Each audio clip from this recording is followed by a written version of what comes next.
आत्मसमर्पण किया, ऐसे गोपनीय माहिती मिली है। नीट यूजी पेपर फुटी प्रकरणी सीबीआयनं आज आणखी एका आरोपीला अटक केली। सीबीआयनं केलेल्या सखोल चौकशीनंतर पुण्यातल्या वरिष्ठ प्राध्यापिका मनीषा मांढरे या आणखी एका प्रमुख आरोपीला दिल्लीत अटक करण्यात आली आहे। त्या नीट यूजी 2026 परीक्षा प्रक्रियेत सहभागी होत्या आणि NTA द्वारे तज्ज्ञ म्हणून नियुक्त करण्यात आल्या होत्या। त्यामुळे त्यांच्याकडे वनस्पतीशास्त्र आणि प्राणीशास्त्राच्या प्रश्नपत्रिका पूर्णपणे उपलब्ध होत्या। काल या प्रकरणातला मुख्य सूत्रधार रसायनशास्त्राचा प्राध्यापक PV कुलकर्णी याला अटक करण्यात आली होती।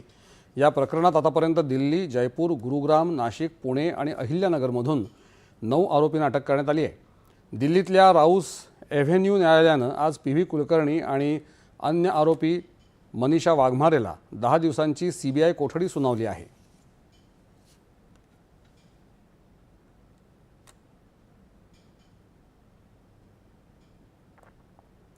नीट पेपर फुटी प्रकरणाच्या तपासात पुण्यातील मॉडर्न महाविद्यालयातल्या